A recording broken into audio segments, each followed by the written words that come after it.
पटियाला के बाहर केंद्र और पंजाब सरकार के खिलाफ प्राइवेटाइजेशन का विरोध। आज 4 जुलाई 2025 है, एक ऐसी तारीख जो पंजाब के कई परिवारों के लिए एक महत्वपूर्ण मोड़ साबित होने वाली है। पटियाला में Punjab state power corporation limited के हेडक्वार्टर के बाहर एक असामान्य दृश्य है। हजारों आउटसोर्स्ड वर्कर्स के प्रोटेस्ट की आवाजें गूंज रही हैं। उनकी नारेबाजी हवा में तैर रही है, जो दूर दूर तक सुनाई दे रही है। ये वो लोग हैं जो हमारी लाइट्स ऑन रखते हैं, जो दिन रात मेहनत करके हमारे घरों और शहरों को रोशन करते हैं। फिर भी उनका अपना फ्यूचर अनसर्टेन है। उनके चेहरों पर चिंता की लकीरें साफ दिखाई दे रही हैं। उनका प्रोटेस्ट सिर्फ जॉब्स के बारे में नहीं है, ये उससे कहीं बढ़कर है। ये डिग्निटी और रिकॉग्निशन की डिमांड है। वे सम्मान और अपनी मेहनत की पहचान चाहते हैं। वे फादर्स, मदर्स जो अपने परिवार का पेट पालने के लिए संघर्ष कर रहे हैं, सन्स और डॉटर्स हैं जिनके सपने अभी पूरे होने बाकी हैं, जिन्होंने इस इंस्टीट्यूशन को कई साल दिए हैं, अपनी यंगी और अनुभव का बहुमूल्य योगदान दिया है, अक्सर कम वेजेस के लिए अपनी जान दांव पर लगाई है। उन्होंने खतरों से खेलते हुए दूसरों की सुरक्षा सुनिश्चित की है। अब एक दूर का पॉलिसी डिसीजन जो शायद किसी ठंडी कमरे में बैठकर लिया गया है, रातों रात उनकी लाइवलीहुड को खत्म करने की धमकी दे रहा है। उनके परिवारों पर बेदखली का खतरा मंफिरा रहा है। उनके प्लेकार्ड्स पर लिखा है, हमारी जॉब्स बचाओ, एक सीधी और मार्मिक अपील, और हम डिस्पोजेबल नहीं हैं। यह एक चीख है जो सिस्टम को झकझोर देने की ताकत रखती है। ये कोई पॉलिटिकल स्पेक्टेकल नहीं, किसी पार्टी या विचारधारा का प्रदर्शन नहीं है, बल्कि सर्वाइवल की लड़ाई है। यह अस्तित्व की जंग है। उनकी प्रेजेंस इस बात की साफ याद दिलाती है कि हर पॉलिसी के पीछे इंसान होते हैं, कि इकोनॉमिक पॉलिसीज के आम लोगों के लिए उनके जीवन पर गहरा असर पड़ता है। रियल पेनफुल कॉन्सिक्वेंसेस होते हैं। यह सिर्फ आंकड़े नहीं, बल्कि जिंदगियां हैं। यह स्टोरी उन गूंजती आवाजों को सुनने, उन अनसुनी कहानियों को सुनने की कोशिश है, प्रोटेस्ट के पीछे के दर्द को समझने, उस पीड़ा को महसूस करने की कोशिश है, और उस उम्मीद को पहचानने के बारे में है जो अभी भी उनके दिलों में जल रही है। वे हार मानने को तैयार नहीं है। उनके स्ट्रगल में हम एक बड़ी लड़ाई देखते हैं, एक ऐसी लड़ाई जो हर जगह लड़ी जा रही है। प्रॉफिट और लोगों के बीच, मुनाफा और मानवता के बीच, पॉलिसी और इंसानियत के बीच, नियम और जरूरतमंदों के बीच। उनकी स्टोरी उस सोसाइटी का रिफ्लेक्शन है, उस समाज का आईना है जिसे हम बना रहे हैं। ये एक सवाल है कि हम कैसा भविष्य चाहते हैं। ये आउटसोर्स्ड वर्कर्स कौन हैं? वे लाइनमैन, क्लर्क्स, टेक्नीशियन और सपोर्ट स्टाफ हैं। पावर सेक्टर की इनविजिबल बैकबोन। कॉन्ट्रैक्टर्स के जरिए हायर किए गए, वे परमानेंट एम्प्लॉयज की तरह ही ड्यूटीज करते हैं, लेकिन लगातार इनसिक्योरिटी और कम वेजेस में जीते हैं। कई ने रेगुलराइजेशन की उम्मीद से ज्वाइन किया था, ये मानते हुए कि हार्ड वर्क से स्टेबिलिटी मिलेगी। इसके बजाय उन्हें सैलरी में देरी, कोई बेनिफिट्स नहीं और जॉब लॉस का लगातार खतरा झेलना पड़ता है। उनकी जिंदगी रोज का स्ट्रगल है, एक नाजुक इनकम पर फैमिली की जरूरतों को बैलेंस करना। आउटसोर्सिंग कॉर्पोरेशन को उनके वेलफेयर की जिम्मेदारी के बिना उनके लेबर से बेनिफिट लेने देती है। ये वर्कर्स लिम्बो में फंसे हुए हैं, जरूरी फिर भी इनविजिबल। उनका प्रोटेस्ट एक डिमांड है कि उन्हें राइट्स और फ्यूचर वाले इंसान के रूप में देखा जाए। प्राइवेटाइजेशन को अक्सर एक ऐसे सॉल्यूशन के तौर पर पेश किया जाता है जो एफिशिएंसी और प्रोग्रेस का रास्ता बताया जाता है। ये वादा करता है कि इससे बेहतर मैनेजमेंट होगा, लागत कम होगी और आखिरकार सभी को फायदा होगा। कागज पर यह इन्वेस्टमेंट और बेहतर सर्विसेज का वादा करता है, एक सुनहरा भविष्य दिखाता है जहां हर किसी की जरूरतें पूरी होंगी। लेकिन वर्कर्स के लिए यह एक तूफान है, एक ऐसा खतरा जो उनके जीवन को हमेशा के लिए बदल सकता है, जो जिंदगी को उजाड़ देता है। ये सिर्फ नौकरी का नुकसान नहीं है, ये पहचान, सुरक्षा और भविष्य का नुकसान है। PSPCL ऑपरेशंस को प्राइवेटाइज करने का डिसीजन कोई दूर की थ्योरी नहीं था, यह एक अचानक झटका था, एक ऐसी खबर जिसने उनकी दुनिया को हिलाकर रख दिया, जिसने डर और अनसर्टेनिटी फैला दी। हर कोई सोच रहा था कि आगे क्या होगा। ईयर्सों की सर्विस और लॉयल्टी रातों रात बेकार हो गई। ऐसा लगा जैसे सब कुछ उनसे छीन लिया गया हो। इमोशनल टोल बहुत रिमेम्बरा है। फैमिलीज डिस्पायर का सामना करती हैं, क्योंकि उन्हें नहीं पता कि वे अपने परिवार का भरण पोषण कैसे करेंगे। वर्कर्स अपनी वर्थ पर सवाल उठाते हैं और सोचने लगते हैं कि क्या वे अब उपयोगी नहीं हैं, और फ्यूचर केओस में पड़ जाते हैं। उन्हें कोई रास्ता नहीं दिखता।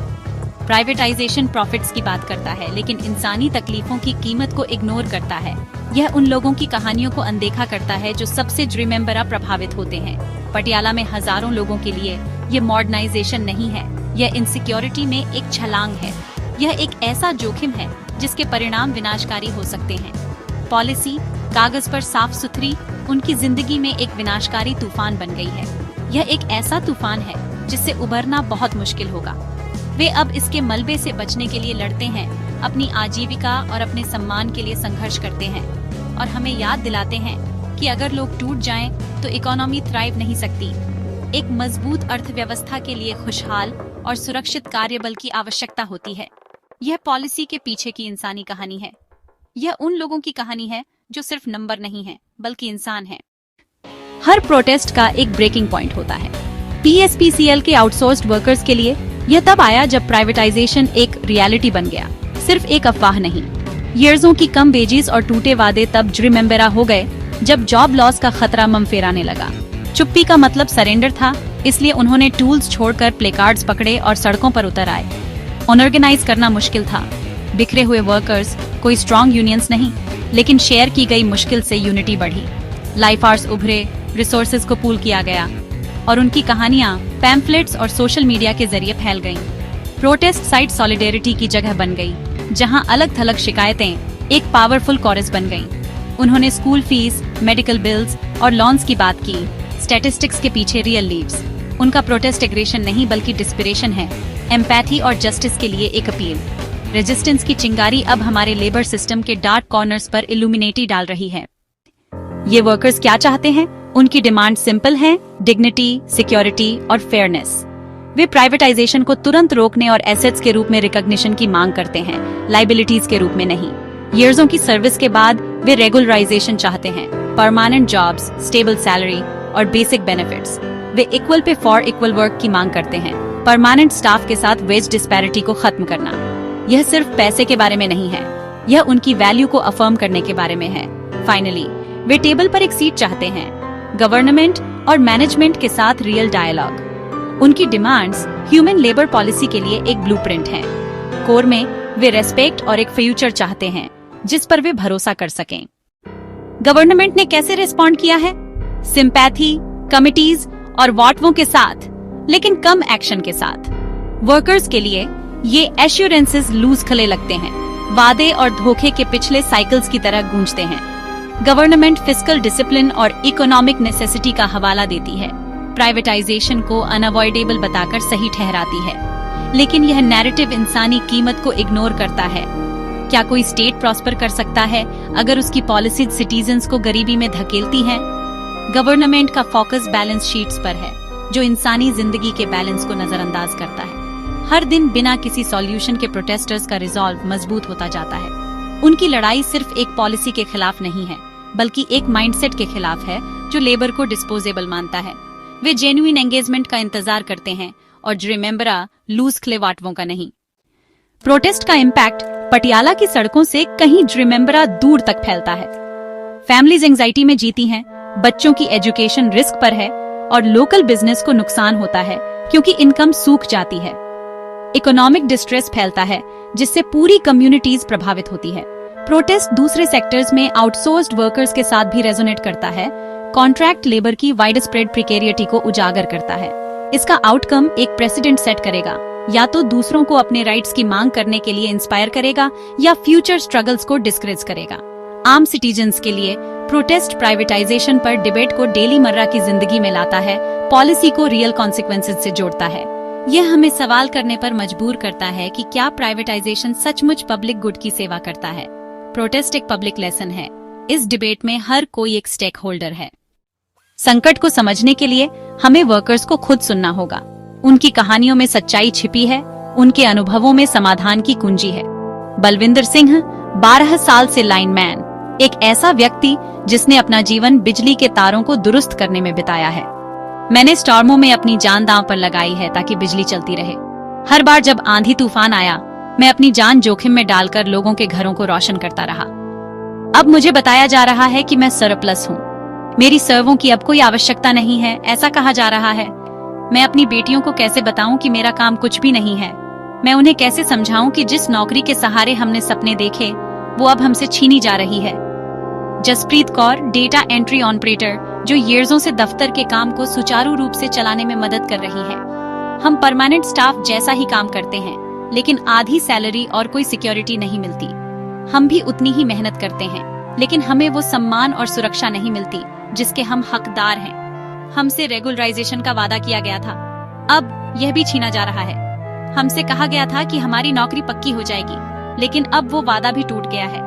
मुझ जैसी महिलाएं कहाँ जाएंगी? हम अपने परिवार का भरण पोषण कैसे करेंगे? हमारे भविष्य का क्या होगा? सरदार अमरजीत सिंह, 2 दशक से सपोर्ट स्टाफ, जिन्होंने अपनी पूरी यंगी इस काम को दी है। मैं फिर से शुरू करने के लिए बहुत बूढ़ा हूँ, रिटायर होने के लिए बहुत यंग। मेरे पास नई शुरुआत करने की ऊर्जा नहीं है, लेकिन रिटायर होने के लिए पर्याप्त बचत भी नहीं है। मेरा परिवार इस जॉब पर निर्भर करता है। यह नौकरी ही हमारे जीवन का एकमात्र सहारा है। अगर मैं इसे खो देता हूँ तो हम खत्म हो जाएंगे। हमारे पास खाने को कुछ नहीं होगा, रहने को घर नहीं होगा। हम चांद नहीं मांग रहे हैं, बस काम करने और डिग्निटी के साथ जीने की मांग कर रहे हैं। हम सिर्फ इतना चाहते हैं कि हमें सम्मान के साथ जीने का अधिकार मिले। ये कहानियां अलग थलग नहीं है, ये एक बड़ी समस्या का हिस्सा है। वे फैमिलीज, कम्युनिटीज और टूटे सपनों को रिप्रेजेंट करती है। ये उन सपनों की बात करती है जो कभी पूरे होने वाले थे, लेकिन अब बिखर गए हैं। विश्वासघात की भावना गहरी है। यह उन लोगों के दिलों में घर कर गई है जिन्होंने अपना जीवन काम को समर्पित कर दिया। प्राइवेटाइजेशन की कीमत चिंतित फैमिलीज और अनसर्टेन फ्यूचर्स में मापी जाती है। यह सिर्फ आंकड़ों की बात नहीं है, यह लोगों के जीवन की बात है। हर आवाज एक रिमाइंडर है, हर पॉलिसी के पीछे रियल लाइव्स होती है। हर निर्णय किसी न किसी के जीवन को प्रभावित करता है। पॉलिसी मेकर्स को याद रखना चाहिए कि उनके डिसीजंस के गहरे जीवन बदलने वाले कॉन्सिक्वेंसेस होते हैं। उनके फैसलों से लोगों का भविष्य बदल सकता है। ये टेस्टिमोनीज कंपैशन और जस्टिस के लिए एक कॉल है। ये एक गुहार है कि हम एक दूसरे के प्रति संवेदनशील बनें और न्यायपूर्ण निर्णय लें। संकट सिर्फ इकोनॉमिक नहीं है, ये मानवीय है। ये लोगों के दिलों और दिमागों पर गहरा असर डालता है। वर्कर्स की आवाजें सुनी जानी चाहिए, उनकी बात सुनना हमारा कर्तव्य है। उनका स्ट्रगल एक चेतावनी है। ये हमें सोचने पर मजबूर करता है कि हम कैसा समाज बनाना चाहते हैं। पटियाला एक चौराहे पर खड़ा है। एक रास्ता मार्केट ड्रिवन पॉलिसीज और बढ़ती इनइक्वालिटी की ओर ले जाता है, दूसरा डायलॉग और जस्टिस की ओर। सॉल्यूशन प्राइवेटाइजेशन को रोकने से शुरू होता है और वर्कर्स के साथ ईमानदार बातचीत शुरू करने से।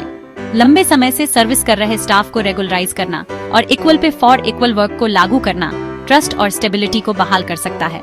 यह हमारे कलेक्टिव कॉन्शियस की एक परीक्षा है, कैलकुलेशन पर कंपैशन को चुनने का एक चांस। पटियाला से गूंजती आवाजें डेवलपमेंट के लिए रिमेम्बरा मानवीय अप्रोच की मांग करती हैं। आइए ये सुनिश्चित करें कि जो लाइट ये वर्कर्स हमारे लिए जलाए रखते हैं, वह अब उनके अपने फ्यूचर्स को रोशन करे।